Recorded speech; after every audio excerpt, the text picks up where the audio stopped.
हमने आपका एक वीडियो देखा था जो सोशल मीडिया पे बहुत वायरल हुआ था आपके रिटायरमेंट के टाइम पे, और जो कि आपने बताया इतना लंबा टाइम आपने एम्स में निकाला है। तो मुझे पहले तो वो वीडियो समझना है कि आप कहाँ से आ रहे थे और क्या इमोशंस थे अंदर। ये बड़ा एक स्पॉन्टेनियस से टाइम था, क्योंकि लास्ट ओटी डे था मेरा। तो मैं मेरे जो वहाँ के स्टाफ थे, मेरे बच्चे थे, कुछ मेरे कलीग थे, वो कहते हैं लास्ट डे आप जरूर सर्जरी कीजिए, बिकॉज आपने जो है 40 साल इस बिल्डिंग में बिताई है। Because I join RP centre 84 में एज अ स्टूडेंट। तब मैंने MBBS कर लिया था, और मैं 1984 से लेकर 2024 में बाहर निकल रहा हूँ। तो 40 साल उस बिल्डिंग में जब रहता है तो इट्स लाइक नो, जैसे एक विदाई होती है, उस तरह का मेरा सिचुएशन था। तो डेफिनेटली एक इमोशनल मोमेंट था हमारे लिए, जो मेरे स्टाफ्स थे ओटी के, क्योंकि ओटी एक ऐसा एरिया था मेरे लिए, जैसे जैसे कहता है कर्म भूमि, क्योंकि सर्जरी वॉज माई पैशन। और मैंने पता नहीं कितने लाखों लोगों की सर्जरी की होगी, और उसी उसी एरिया में बैठ करके। और वो तभी पॉसिबल है जब आपके लोग आपके साथ जुड़े हो। तो मेरे जो स्टाफ्स हैं, बड़े सारे रिटायर भी हो गए मेरे से पहले, तो वहाँ लोग काम कर रहे थे, they are all attach to me. हमारा एक यूनिट होता, पूरा टीम होता, क्योंकि बिना टीम के कोई चीज़ होती नहीं है। तो you have to build a team. तो आरपी सेंटर तो पूरा पूरा एक मेरा टीम ही था। फिर मेरे स्टूडेंट्स थे। तो मैं लास्ट डे जब सर्जरी कर रहा था, उसमें कुछ पेशेंट थे, जो I did around 7 surgery that day. Most of them are known to me only, because they wanted कि अब हमारी सर्जरी आप करके चले जाओ। तो जब मैं आ रहा था, जब बाहर आ रहे तो नेचुरली इमोशनल हो गया था। तो somebody may have recorded that, you know। देखो बड़े सारे लोग थे जो फोटो ले रहे थे, क्लिक कर रहे थे, किसी ने रिकॉर्ड भी कर लिया। तो ओटी से जब बाहर निकल के आ रहा था, हमारा कॉरिडोर होता तो वो था, उसके बाद एक हमारा चेंजिंग रूम होता है, वहां पर मारे थे। नहीं, आप डेफिनेटली एक हीरो और एक कर्मयोगी हैं। और एक बहुत शॉकिंग चीज़ कि आप किसी सोशल मीडिया पे नहीं है, हमें बहुत मुश्किल हुई आपको ढूंढने की। देखो एम्स में रह के नॉर्मली हम करते नहीं है, because we don't want that type of exposure. क्योंकि हम उसके लिए तो काम करते नहीं है। मोस्ट लाइकली अब now I will be in a social media, because मैं I will venture into different field, because I will be practising, because मेरा पैशन ही क्लिनिकल और सर्जिकल है। तो नेचुरली प्रैक्टिस तो करूँगा ही मैं, to help some more people also. क्योंकि जैसे अभी मेरे फ्रेंड से बात होती रहती है, वो कहता है कि डॉक्टर तो कभी रिटायर होता ही नहीं है। बिल्कुल।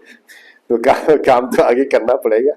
और जो मेरा पैशन है, जो मेरा एक्सपीरियंस है, उसको डेफिनेटली और आगे यूज करेंगे।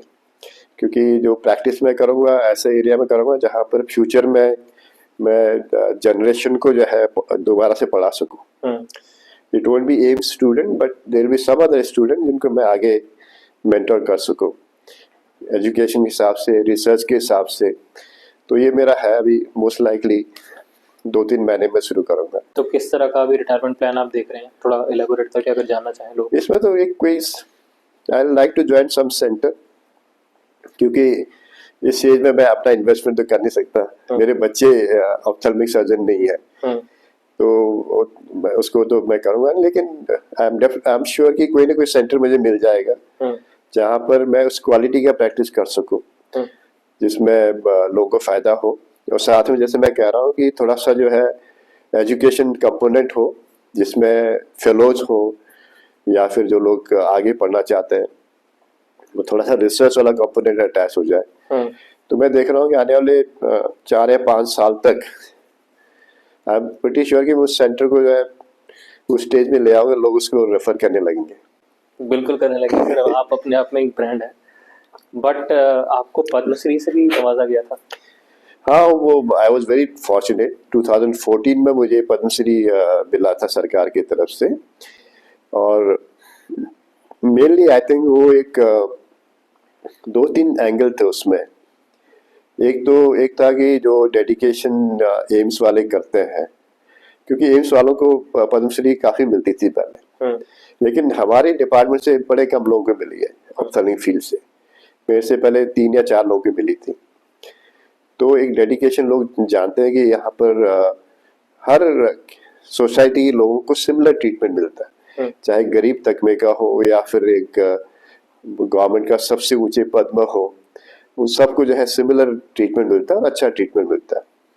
दूसरा मेरा कंट्रीब्यूशन जो कॉर्नियल ट्रांसप्लांटेशन, आई बैंकिंग, उसमें काफ़ी सिग्निफिकेंट था, क्योंकि मैंने कई सालों से जो है कैसे पब्लिक में अवेयरनेस बढ़ाया जाए कि आंखों की डोनेशन हो सकती है मृत्यु के बाद, और कैसे सही ढंग से उस प्रोसेस को आगे कर सकते हैं, और कौन से लोग हैं जिनमें ट्रांसप्लांट करके उनकी रोशनी वापस आ सकती है, और किस तरह की सर्जरी हो सकती है।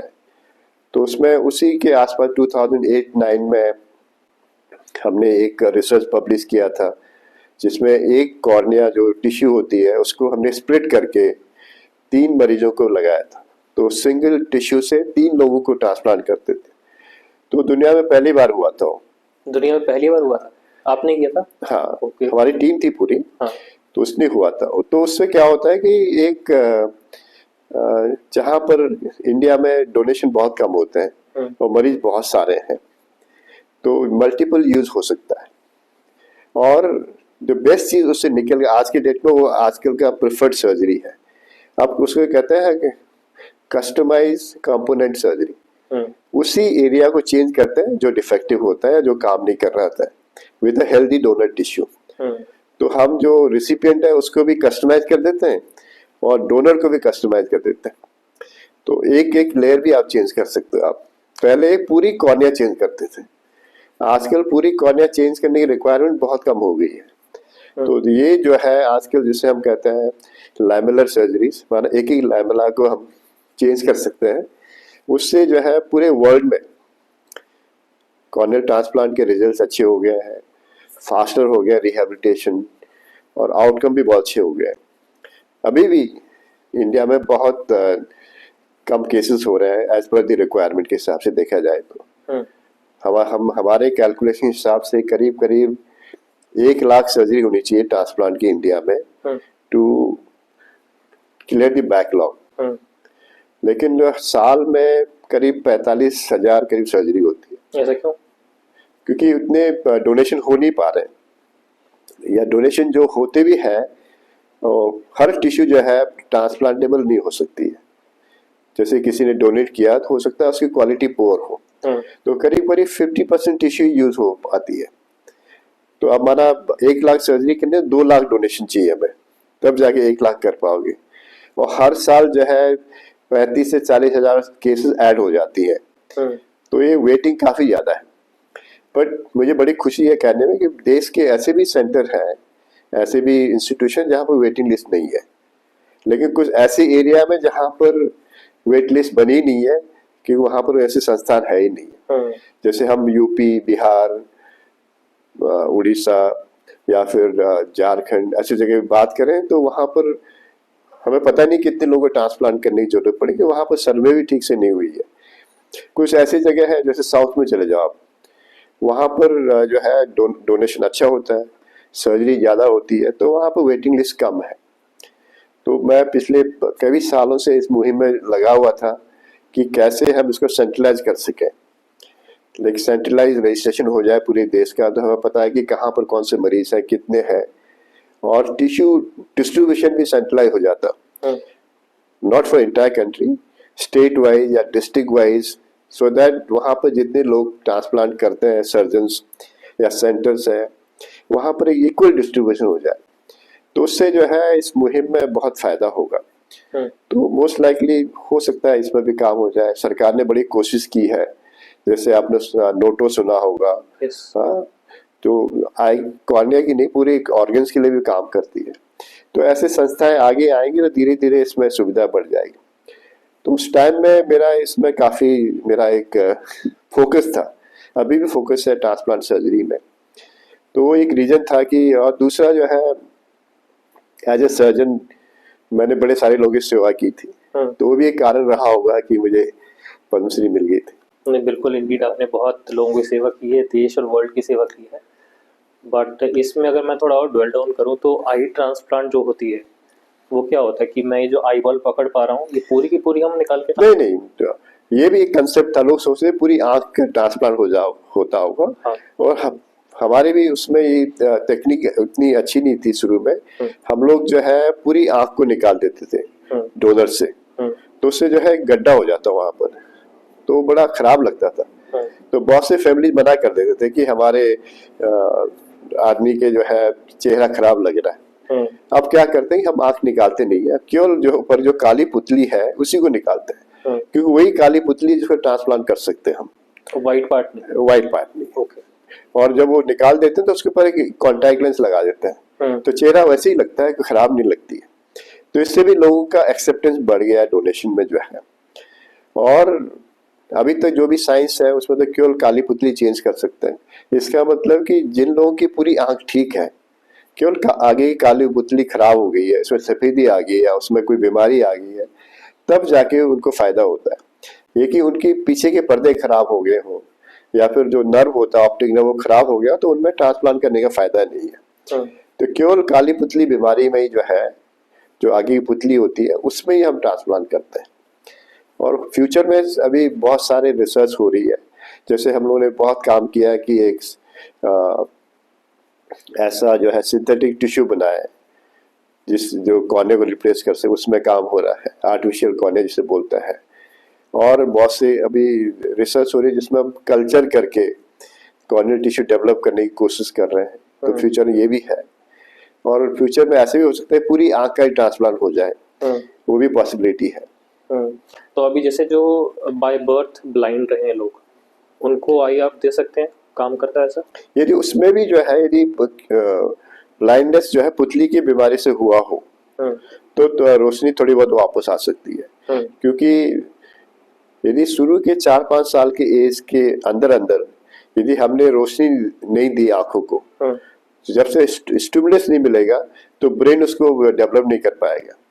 तो इसलिए जो है यदि पूरा दोनों आंख की रोशनी बंद है पुतली की बीमारी के कारण, तो जितनी जल्दी ऑपरेशन हो उतना अच्छा है। जैसे कि रोशनी जाएगी और चीजें डेवलप होगी, विजन डेवलप होगा। यदि यही आदमी हमारे पास 25 साल के बाद आए तो ट्रांसप्लांट कर भी दें तो विजन ज्यादा आएगी नहीं, क्योंकि डेवलपमेंट हुआ ही नहीं उसका विजन का। तो ये भी बड़ा क्रिटिकल फेज होता है। इसलिए बच्चों में हम लोग सर्जरी एज ए इमरजेंसी लेते हैं, जिससे कि उसका जो है डिप्रिवेशन न हो या फिर रोशनी से उसका स्टिमुलस न हो। तो रोशनी जाना भी जरूरी है, जिसको तभी ब्रेन में इमेज बनेगा जब तक उसमें रोशनी चलेगी। सिमिलरली यदि जो बाय बर्थ ऐसे बड़े सारे बीमारियां होती है जो पुतली से नहीं और कारण से भी हो सकती है। जैसे मैंने कहा कि पीछे के पर्दे की बीमारी हो जाए, या फिर नस की बीमारी हो जाए, या आंख का शेप ही ठीक से डेवलप न रहा हो, कोई सिंड्रोम हो जो शरीर में और बीमारी के साथ अटैच्ड हो, तो ऐसे में जो है बहुत ज्यादा विजन डेवलप होने के चांसेस नहीं होते हैं और ट्रांसप्लांट से भी बहुत फायदा नहीं होता है। तो ऐसे में तो आजकल बड़े सारे चीजें दे सकते हैं। एजुकेशन भी हो सकती है ब्लाइंड बच्चों की, आजकल बड़े सारे ब्लाइंड PhD कर लेते हैं, तो वो स्कूल ऐसे सिस्टम भी डेवलप कर गए हैं। लेकिन जो आप कह रहे हैं, जो एक टर्म हम यूज करते हैं रेयर डिजीज, जो कम होते हैं लेकिन एक सिंड्रोमिक डिजीज होता है, तो इसके लिए तो जेनेटिक स्टडीज हम लोग करते हैं। और फ्यूचर में जो है यदि कुछ बीमारियां ऐसी होती हैं जिसमें जीन थेरेपी भी हो सकती है, तो इसमें काम चल रहा है। एक फ्यूचर में इसमें भी फोकस रहेगा सरकार का। तो इस सोच में जो मेजर चेंज हमने पिछले 10-15 साल में मैंने कराई, यहाँ पर फोकस है कि स्किल ट्रांसफर हो। क्योंकि पढ़ना बच्चा पढ़ ही लेगा, लेकिन स्किल कैसे आएगा? तो स्किल ट्रांसफॉर्मेशन ट्रांसफर करना बहुत ही इम्पोर्टेंट था। तो उसके लिए मैंने एक वेट लैब ट्रेनिंग सेंटर खोला यहाँ पर। Wet lab? हाँ, जिसे कहते हैं surgical training, wet lab surgical training area. तो वहाँ पर बच्चे की स्किल डेवलप करते हैं, क्योंकि सारे बच्चे MBBS करके आते हैं और आंखों की सर्जरी आप समझते हैं माइक्रो सर्जरी होती है, माइक्रोस्कोप के अंदर सर्जरी करनी पड़ती। तो उसके लिए आपको जो है आपकी स्टीरियो एक्यूटी होनी चाहिए, डेप्थ परसेप्शन होना चाहिए, हैंड आई कोऑर्डिनेशन होना चाहिए। ये पहले हम वेट लैब में कराते हैं। तो वहाँ बच्चा जो है वेट लैब में सीखता है कैसे हैंड आई कोऑर्डिनेशन होता है। सिमुलेटर्स बना दिए हमने, जो जैसे वीडियो गेम आप खेलते हैं वैसे ही सिमुलेटर बन गए, उसके अंदर आई सर्जरी कर सकते हो आप। ओके। हर स्टेप की सर्जरी कर सकते हो। और वो पूरा आपको ग्रेड कर देता है कि कहाँ आपने मिस्टेक किया है, हाँ, कैसे उसको ठीक कर सकते हो, आप दोबारा करो। हाँ, वो जो है दिखाता है कि ब्लीड हो गया है तो ठीक करो दोबारा से। तो सिमिलरली हमने फिर उनको गोट्स आई सर्जरी कराता, ह्यूमन आई नहीं, गोट्स आई में सर्जरी कराते हैं, जो आप उसमें सारे तरह के आँख की सर्जरी आप कर सकते हो, मसल की सर्जरी कर सकते हो, कैटरेक्ट की सर्जरी कर सकते हो। तो ये करने के बाद तब जाके उसमें इनका एक हम टेस्ट लेते हैं कि बच्चा जो है प्रोफिशिएंट हुआ कि नहीं हुआ। जब तक तो उसका सेटिस्फैक्ट्री वहाँ से जो है रिव्यू नहीं आ जाता है, सर्टिफिकेशन नहीं आ जाता है ट्रेनिंग एरिया से, तब तो ह्यूमन आई में सर्जरी नहीं कर सकता। ओके। आज की डेट में ओके। अब जो है जो बच्चा आदमी की सर्जरी करने जाएगा ऑलरेडी ट्रेंड है, तो वहां पे हम पहले सुपरवाइज करते हैं, उसके वीडियोस को दोबारा लेके आते हैं, उसको रिव्यू करते हैं, फिर सिखाते हैं। तो ये जो है हमारे टाइम में था नहीं, हम लोगों ने सीधा ही जो है मरीज की आंख में सीखा। तो हमेशा एक मन में डर रहता है स्टूडेंट के कि मैं कर पाऊंगा नहीं कर पाऊंगा, मेरे हाथ जो है स्टडी है कि नहीं। ये सब हमने जो है ये ट्रेनिंग सेंटर खोल के आज की डेट में कंपलसरी है हर कॉलेज में जहाँ पर पोस्ट ग्रेजुएट टीचिंग होती है। बहुत से लोग करते नहीं है, खाली छोटा रूम बना देते हैं, लेकिन ये कंपलसरी हो गया है। तो स्किल ट्रांसफर जो है एक मेजर मुद्दा है। जो क्लासेस है उसका भी रिवर्स अप्रोच कर दिया। जैसे मैं आज मेरा क्लास है तो मैं लेक्चर नहीं लूंगा, मैं 5-6 बच्चों को पहले कहूंगा तुम्हारा ये टॉपिक है, आप आके बोलोगे, आपको क्वेश्चन किया जाएगा, आप आंसर करोगे। तो इसको हम कहते हैं ग्रुप डिस्कशन। एक मेजर चेंज हुआ है इसमें। सिमिलरली बच्चे खुद प्रिपेयर करके आते हैं, जैसे आजकल होता ही है सेमिनार सिंपोजियम, उसके बाद जो है एक एमसीक्यू बनती है। आपने 1 घंटे का लेक्चर कर लिया, उसके बाद 10 एमसीक्यूज आएंगे, तो उसमें नंबर होएगा आपका। तो you have to be attentive कि मेरा एमसीक्यू में मार्क्स आने हैं इसमें। तो वो चेंज हमने कराया यहाँ पर। लेकिन सबसे डिफरेंट जो एम्स में है from other institution is bed side teaching. Bed side teaching, हाँ, जो मरीज आपका एडमिटेड है उसके साथ में टीचिंग होती है। बिल्कुल हमारे पास ऑब्जेक्ट है, वो पेशेंट है। तो एक कोई भी डॉक्टर जो है पहले उसको वर्कअप करेगा, उसके बाद प्रेजेंटेशन होगा, उस प्रेजेंटेशन में डिस्कशन होगा ऑन द स्पॉट, क्वेश्चनिंग होगी, आंसर होगा, उसके बाद फिर प्लान बनेगी। तो ये बेस्ट टीचिंग पॉसिबल है इन अ मेडिकल इंस्टीट्यूशन या किसी भी एरिया जहाँ पर चीज़ों को जो है एक फाइनल स्टेज में लाना होता है। तो बेड साइड टीचिंग में क्या इसका ट्रीटमेंट होना चाहिए, क्या क्या इन्वेस्टिगेशन हुआ, उसमें क्या मिसिंग है, if needed we have a group of a different departments also. जैसे हम लोग किसी का सीटी स्कैन हुआ तो वो भी वहाँ पर डिस्कस होगा। तो ये चेंज करना जरूरी है, नहीं तो बच्चा आपके पास आएगा नहीं आज के डेट में। सर अभी जब से मुझे पता चला है कि जो JRs, SRs या PGs ऐसे एक्सपेरिमेंट कर करके सीखते हैं पेशेंट पे, मेरे को बड़ा डर लगता है। बट अब जो है अच्छे इंस्टीट्यूशन में ये खत्म हो गया है, क्योंकि जब बच्चा पहला सर्जरी भी कर रहा होता है वो खुद नहीं सिंगली अकेला नहीं कर सकता हो, it has to be assisted पहला, बिकॉज वो सर्जरी करने के पहले भी ही would assist the main surgeon for some amount of cases. उसको पता है क्या हो रहा है, उसके बाद फिर उसकी सर्जरी जो है अंडर सुपरविजन होती है। जब वो SR बन जाता है, जब वो PG तब जाके वो इंडिपेंडेंट सर्जरी कर सकता है। उसके पहले सारा सुपरवाइज सर्जरी होता है। वरना कोई भी डिफिकल्टी तो it will be taken over by other person. Senior ले लेंगे। हाँ, इसीलिए चीजें खराब नहीं होती। आपने अभी बोला कि गोट पे हम उसको सर्जरी कर, तो मैंने एक मूवी में सुना था, वो उन्होंने बोला था कि हम बकरी का आंख लगाते हैं, तो ऐसा पॉसिबल होता है कि हम ह्यूमन? नहीं, बकरी का आंख नहीं लगाते हैं। बकरी की आंख में सर्जरी के, क्योंकि देखो हमारे देश में या कहीं पर भी किसी को जैसे ट्रांसप्लांट की बात कर रहे हैं तो कॉर्नियल डोनेशन इंडिया में कम है, बाकी US में तो इतना ज्यादा डोनेशन होता है कि सारे बाकी देशों में वो लोग सप्लाई करते हैं। तो यहाँ पर भी इतने सारे डेथ होते हैं, यदि मोटिवेशन हो जाए तो चीजें जो है यहाँ भी कमी नहीं रहेगी। In fact we'll supply to entire world, इतने टिश्यू हो सकते हैं यहाँ पर। तो कुछ बिलीफ है लोगों का ऐसा कि नहीं करते? दिल्ली में फिर भी है, लेकिन दिल्ली में पेशेंट बहुत ज्यादा आते हैं हमारे पास, पूरी जो है यूपी से, बिहार से, ईस्टर्न पार्ट से पेशेंट यहीं पर आते हैं, तो एक पूरा एनसीआर का लोड यहीं पर ही है, तो यू कैन सी पॉपुलेशन कितना है, इसीलिए थोड़ा प्रेशर है। और दूसरा, जैसे मैं कहा कि जैसे बिहार में हार्डली 2 या 3 आई बैंक है, वो भी अभी अभी जाके खुले हैं, पॉपुलेशन इतना ज्यादा है, सफरिंग बहुत है, तो जब तक इसका एक्सपेंशन नहीं होगा तब तक ये चीजें जो है इफेक्टिव नहीं हो सकती है। तो ये इनडायरेक्ट रिफ्लेक्शन है, जब ये सबसे सिंपल डोनेशन और सिंपल ऑपरेशन जो है कॉर्निया का ही है, पुतली का है ट्रांसप्लांट के हिसाब से, बाकी ऑर्गन्स और भी डिफिकल्ट है। ये पुतली में हम सक्सीड नहीं हो रहे हैं, तो हार्ट ट्रांसप्लांट, लिवर ट्रांसप्लांट कहाँ से सक्सीड कर पाएंगे।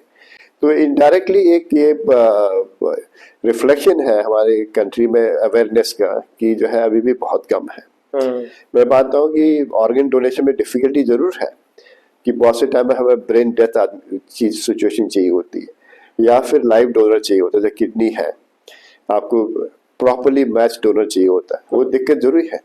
लेकिन उसमें भी बहुत इम्प्रूवमेंट हुए हैं, बड़े सारे अच्छे अच्छे सेंटर देश के मेट्रोज में, अच्छे से सिटीज में चल रहे हैं। लेकिन कॉर्नियल ट्रांसप्लांट तो हर जगह हो सकता है, और इसकी संख्या भी बहुत ज्यादा है। रफ एस्टिमेट हम देखते हैं कि जो लोग दोनों आंखों से ब्लाइंड है कॉर्निया की बीमारी से, वो करीब करीब एट ए गिवन टाइम हमारे पास 5 लाख लोग ऐसे हैं, जिसकी एक आंख खराब है, एक आंख सही है, वो करीब 10 लाख लोग वेट कर रहे हैं। तो काफी सिग्निफिकेंट है, ये तो रफ एस्टिमेट है। इनफैक्ट जब अभी मेरे अंडर ही एक सर्वे चल रहा था, जो हमारी community of the department continue करेगी, उसमें कॉर्नियल ब्लाइंडनेस की हम अलग से सर्वे कर रहे हैं। क्योंकि जो 2018-19 में मिनिस्ट्री ने जो रिपोर्ट छापा था ब्लाइंडनेस के ऊपर, जिसकी सर्वे भी मेरे सुपरविजन में ही हुई थी एम्स के द्वारा ही, तो उसमें कैटरेक्ट तो नंबर 1 कॉज है ही ब्लाइंडनेस का, 60% कॉज कैटरेक्ट का है। उसके बाद नंबर 2 कॉज जो है ये कॉर्नियल ब्लाइंडनेस है, आंखों में पुतली में सफेदी आ जाना, इन्फेक्शन हो जाना, चोट लग जाना, तो काफी सिग्निफिकेंट नंबर है। तो इसमें एक्यूरेट सर्वे हो जाए, कितने लोगों का ट्रांसप्लांट कर सकते हैं, उसके अनुसार से फिर अपने हम रेगुलेशन बनाएंगे कि किस जगह में कितने सारे टिश्यू चाहिए, आई बैंकिंग सिस्टम को कहाँ पर स्ट्रेंथन करना है, तो ये इससे फायदा होगा। तो बच्चों में जो मुझे तो बड़ी खुशी होती है कि मुझे इतना लंबा मेरा यहाँ पर ऑफिस सेंटर में मेरा स्टे था, तो देश के किसी कोने में चले जाओ या वर्ल्ड के किसी भी कंट्री में चले जाओ, तो वहाँ मेरे स्टूडेंट होते हैं। अरे वाह। और वो जो है they will be the best in those places also. तो ये रिफ्लेक्शन है कि एम्स की जो यहाँ पर पढ़ाई होती है, जो हम उनको सिखाते हैं, वो बच्चों को हमेशा ऊपर लेके जाते हैं। अब कंट्री में भी बड़े बड़े इंस्टीट्यूशन डेवलप होते हैं, वो चलाने वाले हमारे ही बच्चे होते हैं। तो ये प्राइड है इंस्टीट्यूट का, कंट्री का प्राइड है कि अच्छे लोग यहाँ पर एडमिशन लेते हैं। जब अच्छे बच्चे एडमिशन लेंगे चीजें नेचुरली अच्छी हो जाती है। बिल्कुल सही। तो ये भी एक डेफिनेट वो है। तीसरा एक मुद्दा जो मैं अभी मेरा फ्यूचर पॉइंट भी है कि हमारे देश में जो इन्फेक्शियस डिजीज है वो तो चल ही रहा है, जैसे ट्यूबरकुलोसिस हो गया, मेजर चैलेंज है। लेकिन जो नॉन कम्युनिकेबल डिजीज है, डायबिटीज हो गया, हाइपरटेंशन हो गया, या फिर कैंसर टाइप के डिजीजेस हैं, वो बहुत बढ़ गए हो। डायबिटीज में हम काम कर रहे हैं कि जितने डायबिटिक मरीज होते हैं उनको पुतली खराब हो जाती है उनकी, जिससे में इफेक्ट होता है। हाँ, जिसे हम डायबिटिक रेटिनोपैथी बोलते हैं, उससे ब्लाइंडनेस हो जाती है। तो उसका स्क्रीनिंग करना भी बहुत जरूरी है। तो उसमें बहुत बड़ा मुहिम छड़ा हुआ पूरे देश में, कैसे हम डायबिटिक पेशेंट की आंखों की स्क्रीनिंग कर सकें, जिससे ब्लाइंडनेस रोक सकें। ये फ्यूचर में बहुत ज़्यादा केसेस होने वाले हैं। दूसरा हम काम कर रहे हैं बच्चों में, जो प्रीमेच्योर बच्चे पैदा हो जाते हैं, उनमें भी ब्लाइंडनेस हो सकती है, जिसे हम आरओपी कहते हैं। तो उसकी भी स्क्रीनिंग के लिए बहुत मुहिम चल रही है, क्योंकि बच्चा जब प्रीमेच्योर पैदा होता है, फर्स्ट हफ्ते 2 हफ्ते में उसका स्क्रीनिंग होना बहुत जरूरी है। हफ्ता भी निकल गया तो बच्चा ब्लाइंड हो सकता है, इतना रैपिडली उसकी आंख खराब हो जाती है। तो उसमें भी मुहिम चल रहा है। और दूसरा आपने सोचा होगा जो आजकल बच्चों में बिकॉज ऑफ आप देखते हैं electronic systems, media, laptop, mobile phone, के कारण आंखों में बहुत स्ट्रेन पड़ रहा है बच्चों को। तो मायोपिया बहुत हो रहा है। मायोपिया मतलब? मायोपिया जो शॉर्ट साइटेडनेस, जिसको बच्चों को चश्मा लग जाता है। ओके। तो ये ईस्टर्न कंट्री में जैसे चाइना, जापान, कोरिया, वहाँ तो बच्चों में करीब करीब 70 to 90% बच्चों को चश्मा लगाना पड़ जाता है स्कूल जाते समय।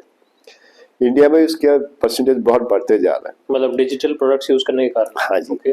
तो इसमें अब हर कंट्री में रेगुलेशंस आ रहे हैं कि कितना डिजिटल मीडिया में कितना रहना चाहिए आपको। हमारा मोबाइल फोन या फिर लैपटॉप में कितने घंटे आप काम कर सकते हैं, बच्चों में क्या क्या प्रिकॉशन लेना चाह रहे हैं। तो उसमें एडवाइजरी बनाने की कोशिश कर रहे हैं।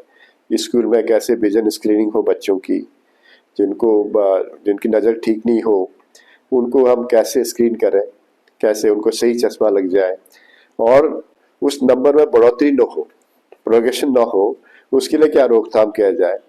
तो उसमें काफ़ी सारे काम हो रहे हैं। अभी 2-3 महीने पहले ही आपके सेंटर में हमने जो है अलग से सेपरेट मायोपिया क्लिनिक का स्थापना किया हुआ है। वैसे बच्चे हम देख ही रहे थे, लेकिन एक सेपरेट क्लिनिक खोलने से क्या होता है कि एक कम्प्रिहेंसिव उनका असेसमेंट, ट्रीटमेंट और मैनेजमेंट हो जाता है। और फ्यूचर में देखेंगे तो मेरा एक मुद्दा है कि यदि मैं कुछ कर सकूं जनता के लिए, तो कैंसर में कैसे कैंसर की बीमारी को जल्दी पिकअप किया जाए, अर्ली स्टेज में कैसे पकड़ सके, जिससे कि आदमी को जो है बचाया जा सके। ऐसा पॉसिबल होता है? ऐसा मशीन पॉसिबल है, तो उसमें काम मैं करना चाहता हूँ, लोग कर भी रहे हैं इसमें, कि कैसे हम ऐसे ऐसे ऐप बनाए जो आपको अर्ली साइन सिम्टम और कैसे आपको रूटीन चेकअप करना है, कहाँ क्या करना है, वो उसमें पता चल जाए। तो जैसे आपकी कैंसर ब्रेस्ट है, या फिर लंग के कैंसर्स है, या फिर जीआई कैंसर्स है, सर्वाइकल कैंसर है, ये सब में हम जल्दी जल्दी पिक कर सकते हैं। सही टाइम में पिकअप हुआ तो you can save the person also. और जिस स्टेट से मैं आता हूँ, उत्तराखंड से, वहाँ पर कैंसर बहुत रैपिडली जो है कैन से ज़्यादा लोगों में हो रही है इसमें, और लोग बहुत लेट स्टेज में पहुँचते हैं ट्रीटमेंट करने के लिए। तो इस बेसिकली अवेयरनेस नहीं है और हेल्थ की सुविधा नहीं है वहाँ पर। उन 2 क्षेत्र में मेरा फ्यूचर डायरेक्शन में उसमें काम करना चाहता हूँ। तो सर अभी जैसे आप इतना सब कुछ बता रहे हैं, आपने सब प्लान किया हुआ, आपका एक्सपीरियंस भी है आपको। हाँ। उत्तराखंड से आप आते हैं, तो ऐसा कुछ सेटअप हमने सुना है, देखा है कि जैसे अगर उत्तराखंड की गवर्नमेंट या कोई गवर्नमेंट आपको ऐसा ऑफर करे कि आप अपना आके प्राइवेट इंस्टीट्यूशन बनाइए या कुछ बनाइए और सेवा कीजिए। बड़े सारे ऐसी चीजें लोग कर रहे हैं कि सरकारी तंत्र तो काम कर ही रही है। जो जिस तरह से हमारा पॉपुलेशन है सबको कैटर नहीं कर सकता हो, तो बड़े सारे एनजीओस हैं, बड़े सारे ट्रस्ट हैं जो काम कर रहे हैं वहाँ पर।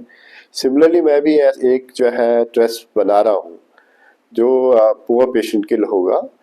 उसमें जो है 2-3 चीज़ें हैं। एक तो मेजर तो कैंसर मेरा मुद्दा है ही, साथ में जो है एक टेलीमेडिसिन सेंटर या वेब बनाना चाहता हूँ मैं। तो ये पूरे कंट्री को कनेक्ट करेगा टेलीमेडिसिन के द्वारा, जिसमें हम मरीजों का जो है उनके जो भी उनके क्वेरीज होंगे, क्वेश्चंस होंगे, या बहुत से लोग चाहते हैं कि मेरा रिपोर्ट ये है, इसका क्या ओपिनियन है आपका, या किसी और डॉक्टर से ओपिनियन कराना, या उसको ट्रीटमेंट की ज़रूरत है सपोज, तो उसको हम कह सकते हैं आपका सही जगह यहाँ पर ट्रीटमेंट हो सकता है, और ये जो है इंस्टीट्यूट है या ये सेंटर है, ये डॉक्टर है, वहाँ पर आप जा सकते हैं। तो उसमें भी हम अपॉइंटमेंट कराने की कोशिश करेंगे सही जगह पर। और यदि हम फंड ज़्यादा कलेक्ट कर पाए उसमें, तो पेशेंट को, गरीब पेशेंट को जो है फाइनेंशियल सुविधा देने की कोशिश करेंगे। तो डिजिटली ऐसे टेलीमेडिसिन जो आपने बोला, टेलीपैथी के थ्रू आप जो अपना फील्ड है ऑप्था, इसमें आप ऑप्था तो हो गए होगा। हाँ। वो सिंपलर है, उसमें हम ऑलरेडी काम कर रहे हैं। जैसे मैंने कहा स्क्रीनिंग है इसमें, बच्चों की स्क्रीनिंग है, डायबिटिक पेशेंट की स्क्रीनिंग है, काला मोतिया की स्क्रीनिंग है, चिट्टा मोतिया, कैटरेट की स्क्रीनिंग, वो तो चल ही रहे हैं। ये सिंपलर है। लेकिन जो डिफिकल्ट है, जैसे किसी ने MRI करा लिया मेरे डिस्ट्रिक्ट में पिथौरागढ़ में, उसको उसके ऊपर ओपिनियन चाहिए, और उसके लिए वो दिल्ली आएगा तो उसको कितना टाइम, कितना पैसा खर्च होगा। उसी स्कैन से जो है दिल्ली में बैठ के हम किसी से ओपिनियन लेके उसको बता सकते हैं आपका ये बीमारी है। तो टाइम का सेव हो जाता है, आपका टाइम बच जाता है और पैसे बच जाते हैं, और एंजाइटी बढ़ जाती है बिल्कुल सही। और सही सही ओपिनियन मिल जाता है। सफरिंग भी नहीं होगी। हाँ, तो ये नेटवर्क आज के डेट में आराम से बन सकता है। ओके। क्योंकि सबके पास जो है नेटवर्क है आजकल, सब जुड़े हुए हैं, तो इजीली ये चीज हो सकती है। ओके। तो जो यहाँ पर मैंने किया हुआ है पेशेंट जो हमारे केरेटोप्लास्टी जिनमें पुतली चेंज करते हैं, उनका भी ऐप बना दिया था हमने कि आप सर्जरी करा के वापस जाते हो तो आप बड़े दूर दूर जगह से आप आते हैं। कुछ लोग बंगाल से आ रहे हैं, कुछ यूपी के कॉर्नर से आते हैं, तो एकदम से यहाँ पहुंच नहीं सकते हैं। वो आप जो है अपडेट कर सकते हैं। मेरे आँख में लाली हो गई, फोटो खींच के भेज सकते हैं। मेरे आँख में दर्द हो रहा है तो क्या किया जाए, तो हम यहीं बैठ के ओपिनियन दे सकते हैं उसमें, या कह सकते हैं ये पास के इस डॉक्टर के पास चले जाओ, इस हॉस्पिटल चले जाओ। तो ये सुविधा मैं आगे बड़ा करना चाहता हूँ। तो ये प्रैक्टिकल है क्योंकि आप तो गैजेट्स इंस्ट्रूमेंट यूज करते हैं फिजिकली देखने के लिए, आप अगर वहाँ उसमें देखेंगे तो वो आजकल जो है मोबाइल से डायरेक्टली फोटो ले सकते हैं, काफी हाई क्वालिटी फोटो आ जाती है। ओके। और उसके बियॉन्ड है सपोज उसमें पता नहीं चला, देन उसको एडवाइज करते हैं कि नियर बाई जो है किसी भी सेंटर में चले जाओ। और ये नेटवर्क भी जो है हम डिस्ट्रिक्ट लेवल में एटलीस्ट वहाँ तो करेंगे ये जो बेसिक जब आप अभी देख रहे थे पेशेंट्स ओपीडी में किस किस तरह के ट्रेंड या किस किस तरह के मेजर आई इश्यूज लेके लोग आ रहे थे, कोई ट्रेंड है उस अंदर? हाँ हाँ, अब लगा लो कि पिछले मेरा जो 40 साल का एक्सपीरियंस है, बहुत सारे बीमारियां बढ़ते चले गए, बहुत सारे बीमारियां कम हो गए। एक सिंपल एग्जांपल देना चाहता हूँ। जब हम ओपीडी में बैठते थे 80s में जो है, तो हर मरीज को हम एक ड्रॉप देते थे जिसका नाम था सल्फासिटामाइन 20%। ये रोहे की बीमारी के लिए थी। वो क्या होता है? ट्रैकोमा जिसे बोलते हैं। तो उसमें हमें लगता है कि जो भी मरीज आता है उसको ट्रैकोमा होगा ही होगा, तो बिना देखे भी हम ड्रॉप उस पेशेंट को देते थे। तो आज क्या हुआ कि 2024 WHO ने, वर्ल्ड हेल्थ ऑर्गेनाइजेशन ने इंडिया को डिक्लेयर किया कि ट्रैकोमा फ्री। अरे वाह। उसे ट्रैकोमा कम हो गया था बहुत पहले ही, लेकिन कंट्री वाइज सर्वे हम कर ही नहीं पाए। जब हमने उनको कहा कि हम सर्वे करना चाहते हैं सो दैट इंडिया के ऊपर ये दब्बा हट जाए कि इंडिया जो है ट्रैकोमा फ्री नहीं है, तो पहला हमने सर्वे किया था 2010-15 में। जब हमने उसका अभी पब्लिकेशन, उसका रिजल्ट आया 2018 में, इसमें बताया इंडिया में एक्टिव बीमारी नहीं है, मतलब बच्चों में ट्रैकोमा नहीं है। एक्टिव ट्रैकोमा होने के लिए बच्चों में ट्रैकोमा होना जरूरी होता है। तो सरकार ने डिक्लेयर कर दिया, भारत सरकार ने, कि इंडिया में एक्टिव ट्रैकोमा नहीं है।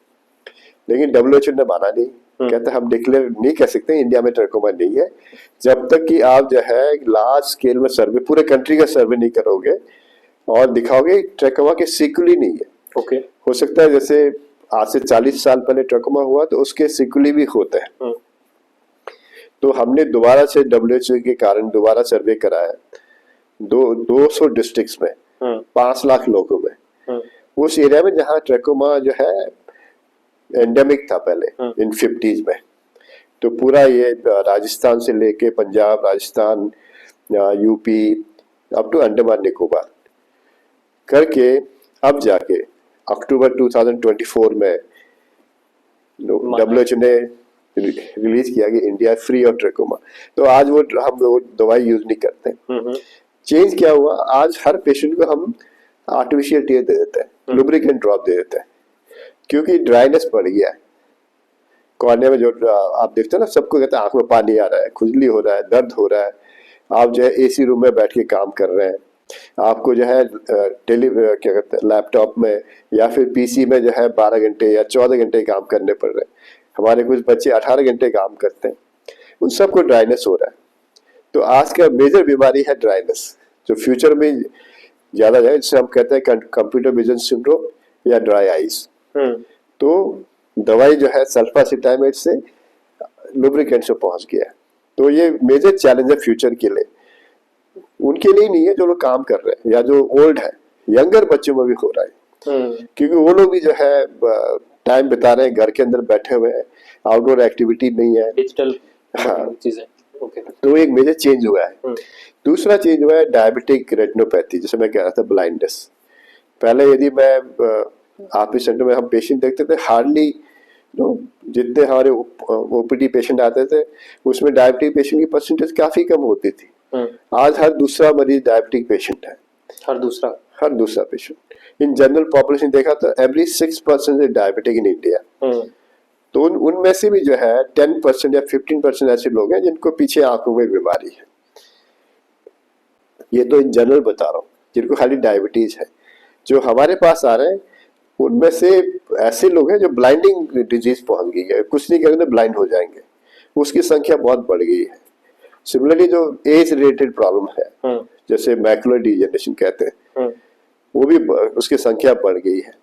तो उसमें दो तरह के होते हैं, एक में खून की नसें ग्रो कर जाती है जिसे हम वेट डिजेनरेशन बोलते हैं या ARMD बोलते हैं। उसमें आंखों में इंजेक्शन लगाना पड़ता है उसको दबाने के लिए।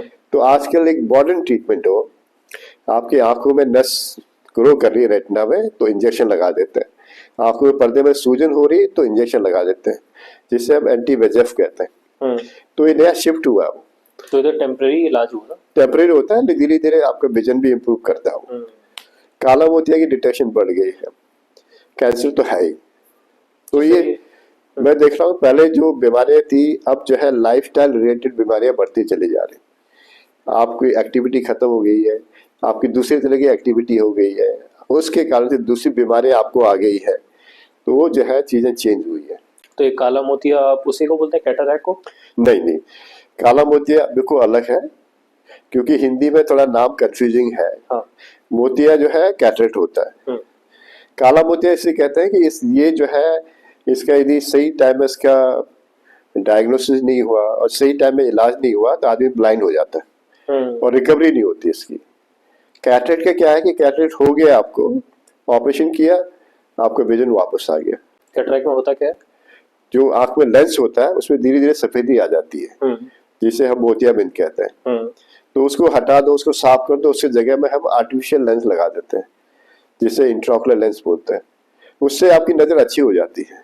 लेकिन काला मोतिया में यदि आपका नजर खराब हो गया दोबारा वापस नहीं आ सकती। और काला मोतिया में क्या होता है? तो इसमें क्या होता है, आंखों का जो प्रेशर होता है वो धीरे धीरे बढ़ने लगता है। तो नॉर्मल प्रेशर जो है 21 मिलीमीटर मर्क्यूरी से कम होता है, 10 से 21 के बीच में होता है। यदि आपका प्रेशर बढ़ जाता है तो धीरे धीरे आंखों का जो नस होता है जिससे आपकी विजन दिमाग में जा रही होती है, ब्रेन में जा रही होती है, वो खराब होती चली जाती है। तो एक बार ये हो गया तो रिकवरी नहीं होती है। होता क्यों है ये? अनफॉर्चुनेटली इसका जो है कोई खास सिम्टम आदमी को पता नहीं चलता है। कभी कभी थोड़ा पेन हो सकता है आंखों में, या फिर देखने में थोड़ी सी दुविधा हो सकती है, पास का चश्मे का नंबर बार बार चेंज हो सकता है, क्योंकि ये बीमारी ज्यादा 40 साल के बाद होती है। और कैटरेक्ट का भी और ग्लोकोमा जिसे बोलते हैं काला मोतिया, दोनों का एज ग्रुप सेम रहता है। कभी कभी कुछ लोगों को बहुत जल्दी जोर का पेन भी होता है, आंखों के आगे गोले दिखाई देने लगते हैं। तो ये सब काला मोतिया के संकेत हो सकते हैं। और बेसिकली जो प्रेशर हाई हो जाता है उसके कारण से ये दुविधा आती है।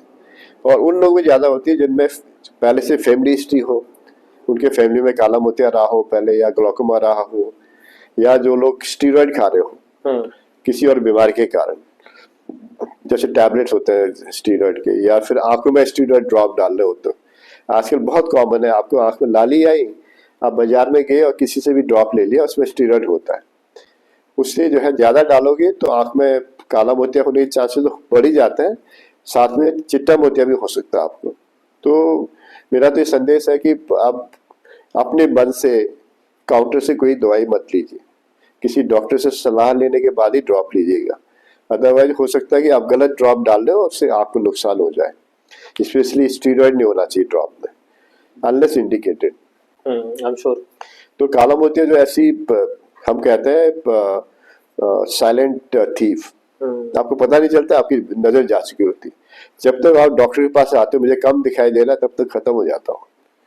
तो इसलिए यदि आज 40 साल से ज्यादा उम्र के हो आप, तो एक बार जरूर आपको चेकअप कराना चाहिए साल में। हाँ, विजन टेस्ट कराइए, अपना पीछे का पर्दा टेस्ट कराइए, और आंखों का प्रेशर जरूर चेक कराइए, जिससे पता चल जाए कि आपको ये बीमारी है। स्पेशली यदि आप डायबिटिक हो, या फिर जैसे मैंने कहा कोई ऐसा इलाज करा रहे हो जिसमें स्टीरॉइड खा रहे हो, या कोई और शरीर की बीमारी क्यों ना हो, हाइपरटेंशन हो, आप स्मोक करते हो, तो जरूर जो है चेकअप कराना चाहिए। यदि आपको एक बार डिटेक्ट हो गया कि आप डायबिटिक हो या फिर आपके में काला मोतिया का शक है, फिर तो जरूर चेक कराना चाहिए आपको। सर कहते हैं कि जो इंसान का शरीर है वो काटने के लिए नहीं बना। एक डॉक्टर ने मुझे बोला था कि सर्जरी प्रिवेंट करने के लिए। तो जैसे आप आई का बता रहे हैं, सफ़ेद मोतिया, काला मोतिया और भी डिसीजेस, तो इसका रामबाण क्या है कि हम अंदर से ही क्या करें, या अगर हो रहा है, हो चुका है, तो सर्जरी को अवॉइड करने के लिए क्या करें ताकि वो ऑटोमेटिकली खत्म हो जाए? अनफॉर्चुनेटली बहुत सारे बीमारियां ऐसी होती है जिसको एक बार हो जाए तो फिर रिवर्स नहीं कर सकते। जैसे सफेद मोतिया की बात हो रही है, तो ये तो हम कहते हैं कि एज रिलेटेड है। जैसे हम अपनी एज को रोक नहीं सकते, वैसे सफेद मोतिया होने को रोक नहीं सकते। अभी तक कोई मेडिकल ट्रीटमेंट नहीं आया रोकने के लिए। हाँ, बहुत से लोगों में जल्दी हो जाता है, कुछ लोगों को लेट होता है, कुछ लोगों को बहुत ही लेट होता है। इसके भी हर मोतिया एक तरह का नहीं होता है, अलग अलग तरीके के मोतियाबिंद डेवलप होता है। तो कुछ ऐसे मोतियाबिंद होते हैं जिसमें सर्जरी करनी बहुत जरूरी हो जाती है जल्दी। कुछ ऐसे होते हैं धीरे धीरे धीरे बढ़ता है तो आपको ऑपरेशन की जरूरत नहीं पड़ती, लेकिन आंख में मोतियाबिंद रहता है। यदि आपकी नजर कम हो गई है, आपको काम करने में दिक्कत आ रही है, फिर तो ऑपरेशन ही एक इलाज है इसका। और लकीली ऑपरेशन आपके इतने आजकल इतने हाई एडवांस ऑपरेशन है इसमें कि आपकी विजन जो है पहले से भी अच्छी हो सकती है। जो लेंस हम लगाते हैं उससे क्वालिटी बहुत अच्छी हो जाती है। तो विजन जो है, बहुत से लोग मुझे कहते हैं डॉक्टर साहब आपने तो कमाल कर दिया, मैं तो मुझे फिल्मों में 20 साल का हो गया हूँ, इतनी अच्छी रोशनी आ जाती है इसमें। ये अच्छी बात है। ये एक ऐसी सर्जरी है पूरे शरीर में जिसमें चीजें पहले से बेटर हो सकती है। बाकी किसी सर्जरी में नहीं हो सकती। दूसरा जो काला मोतिया की बात कर रहे हैं, इसका रोकथाम कर सकते हैं हम लोग। यदि मुझे पता है कि मेरी फैमिली में काला मोतिया रह चुका है और मैं थोड़ा सा जो है मेरी एक्टिविटी कम है, मैं डायबिटिक हूँ और मैं स्टीरॉयड खा रहा हूँ, तो मैं पहले से प्रिकॉशन लूँगा कि मेरा आँख का प्रेशर चेक करता रहे। जैसे प्रेशर हाई हो रहा है, कुछ लग रहा है कुछ गड़बड़ है, कि हम जो आंखों में चेंजेस आते हैं जिससे नजर कम हो, उसके पहले भी डिटेक्शन कर सकते हैं। आज के डेट में ऐसे ऐसे हमारे पास डायग्नोस्टिक इंस्ट्रूमेंट्स हैं, तभी हम उसका प्रेशर कंट्रोल कर देंगे तो उसकी विजन खराब नहीं होगी। लेकिन एक बार, जैसे मैंने कहा, एक बार खराब होगी तो रिवर्स नहीं कर सकते। हाँ, कुछ ऐसी बीमारियां हैं, जैसे मैं कह रहा था कि आंख में ड्राइनेस हो गया हो आपको, तो उसमें आप प्रोफाइलैक्टिकली आप दवाई डालते रहे तो उसके कारण से फ्यूचर में नुकसान नहीं होगा। हाँ, लेकिन ऐसे बड़े से लोग क्लेम करते हैं कि हाँ पर ऐसे ऐसे ड्रॉप है जिससे आपकी बीमारी ठीक हो जाएगी, लेकिन उनका कोई साइंटिफिक प्रूफ नहीं है। जैसे मेरा चश्मा का नंबर लग गया, कोई ड्रॉप से मेरी चश्मा हटाना पॉसिबल नहीं है। जैसे बड़े सारे लोग कहते हैं कि ड्रॉप से चश्मा हट जाएगा आपका। जैसे आपने रिसेंटली एक ड्रॉप लोगों ने शुरू किया है, जब आप 40-45 साल के हो जाते हैं तो आपको पास का चश्मा लगाना पड़ जाता है, जिसे हम प्रेस बायोपिया बोलते हैं। सबको कंपलसरी हो जाता है, क्योंकि पास की नजर धीरे धीरे खराब होती चली जाती है। तो उसमें एक ड्रॉप आया था जिसे हम कहते हैं पायलोकार्पिन ड्रॉप्स, लो कंसंट्रेशन। उसको डालो तो दिन में 5-6 घंटे तक आपको पास का चश्मा नहीं लगाना पड़ सकता है। लेकिन वो बड़े कंट्रोवर्सी में आ गया था कि ऑफ द काउंटर मिलने लगा था ये, तो उसके बड़े सारे साइड इफेक्ट भी होते हैं। तो इसलिए मैं कह रहा हूँ कि कोई भी चीज करें तो डॉक्टर से पूछ के उसके सुपरविजन में करिए, स्पेशली कि ये प्रॉपर ट्रीटमेंट नहीं है या ये आपको करेक्ट नहीं कर सकता है। तो ये एक सीख है हमें कि अपने मन से जो है इलाज नहीं कराना चाहिए। बिल्कुल नहीं कराना चाहिए। और एक चीज आपके करियर में ये भी है कि हिज होलीनेस दलाई लामा ने आपको चूज किया सर्जरी के लिए, ये क्या था? एक मेरे ख्याल से एक डेस्टिनी थी मेरे लिए भी जो है। ये 2009 में हुआ था। तो तब तक लोग मुझे जानने लगे थे कि ये जो है अच्छे सर्जन है। तो उनका ये मानना था, जो उन्होंने मुझे बताया, हमें बताया उन्होंने, कि मैं जो है अपने आप को बहुत ही सौभाग्यशाली मानता हूँ कि इंडिया में मुझे शेल्टर मिला। बिकॉज 1959 में जो है इंडिया आ गए थे वो तिब्बत छोड़ करके, और इंडिया ने मुझे जो है it's like a my home now, ये मेरा घर है। कि इंडियन से मुझे इतनी इज्जत दी कि मुझे, तो मैं अपनी सर्जरी बाहर की नहीं कराऊंगा। उनके पास एक्सेस था, दुनिया भर के लोग उनकी सर्जरी करना चाहते थे। उनके साथ यूएस के डॉक्टर चलते थे, लेकिन उन्होंने कहा नहीं, मैं तो इंडिया में सर्जरी कराऊंगा और किसी इंडियन से ही कराऊंगा। और उनको लगा कि मैं एम्स दिल्ली में करा सकता हूँ, तो मेरे ख्याल से सर्च किया हुआ, जो किया हुआ, उनकी टीम मेरे पास आई, कहते हैं कि ऐसा है, हिज होलीनेस जो है सर्जरी करना चाहते हैं आपसे। मैंने कहा इससे अच्छा क्या हो सकता है लाइफ में, बताओ। तो फर्स्ट इम्प्रेशन क्या था आपका? पर देखो, सबको पता है ही धर्म गुरु है वो, और उनसे मिलना ही बहुत बड़ी बात होती है। तो उनसे जब हाथ मिलाते हो, हाथ में मिलाते हो, हाथ पकड़ लेते हो अपना वो, तो you feel the energy, you know. और मुझे एक वर्ड मुझे अभी भी याद है, जब वो सर्जरी कर रहे थे, मैं कर रहा था, लेट गए थे सर्जरी टेबल में, तो इस साइड की doctor, now you are my master, otherwise he is the master for everybody, no. तो देखो, इतने बड़े आदमी होने के बाद कैसे दूसरे आदमी को जो है कंफर्टेबल बनाते हैं, खुद को सरेंडर करना भी हाँ, होता है ना। क्योंकि सर्जन जो है उस टाइम में ही इज योर बॉस। जब ये समझ जाते हैं, आप कंफर्टेबल खुद ही हो जाते हो और अपने सर्जन को भी कंफर्टेबल कर देते हो। तो बड़ा अच्छा हमारा वो था, सौभाग्य था कि ऐसा मौका पड़ा। फिर उनके बाद वो रेगुलरली हर साल एक बार जो है यहाँ पर विजिट करते हैं। पिछले 1-2 साल से नहीं आ पा रहे, कि काफी एजेड हो गए अभी वो, लेकिन बहुत रेगुलर थे। उनसे जो है जब भी आते चेकअप के लिए, करीब करीब 15-20 मिनट, आधा घंटा हमें मिल जाता था। तो उनका आधा घंटा मिलना बाकी लोगों के लिए बहुत ही बड़ी बात है। कभी कभी तो बड़ा दुर्लभ होता उनका मिलना, क्योंकि अब धर्मशाला से काफी कम आदमी निकलते हो, पहले तो बहुत रेगुलर थे वो। ऐसे ही आपको डॉक्टर मनमोहन सिंह का भी सर्जरी का मौका मिला था? हाँ, वो तो उनसे पहले हो गया था मेरा। सबसे पहले वो भी देखो, बिकॉज ऐसे जो लोग होते हैं, उनको जो है सर्जरी की जरूरत जब पड़े तो परफेक्ट होना जरूरी है, बिकॉज एक्टिव है वो, प्राइम मिनिस्टर है, और डेली उनका काम है, बिकॉज एक दिन भी फ्री नहीं है उनके लिए। तो सर्विंग थे उस टाइम? हाँ हाँ। तो आप समझते हैं कितना बड़ा चैलेंजिंग सिचुएशन है। तो उनकी जो मेडिकल बोर्ड होती है, उन्होंने मुझे चूज किया था कि एम्स में डॉक्टर टेतियाल से सर्जरी करानी। तो हमने उनकी सर्जरी की थी एक आंख में। तो उसके बाद ये मई में किया था मैंने, तो जून में मैं वेकेशन में चला गया था। तो उनका जो समर कहेंगे क्या, एक सेशन शुरू हो गया था उनका, तो उनमें थोड़ी सी दुविधा हुई थी। तो उनका कॉल आ गया उनकी टीम का कि भैया आ जाओ, दूसरी आंख में सर्जरी करनी है सर की। तो within 2-3 weeks I had to do other eye surgery also. तो भी एक कॉन्फिडेंस था कि इतने बड़े देश के प्रीमियर की उनकी आस्था जो है एम्स में है। तो मैं ये कहता हूँ, मेरे लिए नहीं, मेरे इंस्टीट्यूट के लिए एक जो है गर्व की बात थी कि देश के प्राइम मिनिस्टर जो है इंस्टीट्यूट में सर्जरी कराना चाहते हैं।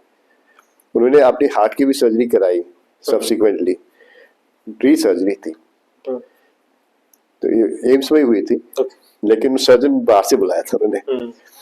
तो मैं कहता हूँ ये हमारा तो रिस्पेक्ट है ही है, लेकिन इंस्टीट्यूट का रिस्पेक्ट है। तो उनके होते होते जो है, जो हमारी उसमें राष्ट्रपति जी थी प्रतिभा पाटिल जी, तो वो जो है आर्म फोर्सेस के हेड होते हैं, तो उनका जो भी एक्टिविटी होता है आर्मी में होता है। तो उनकी सर्जरी आर्मी में होनी चाहिए थी, एक आंख की हो गई थी उनकी, लेकिन वो चाहते थे कि दूसरी आंख की सर्जरी जो है कोई और करे। तो उन्होंने बहुत सर्च किया, फिर मुझे बुलाया देखने के लिए। तो उनकी जो टीम थी, कहते नहीं मैडम को तो हम है पब्लिक एरिया में ले ही नहीं जा सकते, उनकी सर्जरी तो आर्मी में ही होगी। तो मैंने कहा मैं तो आर्मी में जाके सर्जरी नहीं करूंगा। तो उनको भी जो है लेट श्री मनमोहन जी ने कन्विंस किया उनको कि कहाँ चक्कर लगा रहे हो, वहां चले जाओ, डॉक्टर से सर्जरी कराओ। तो she had to come to AIIMS.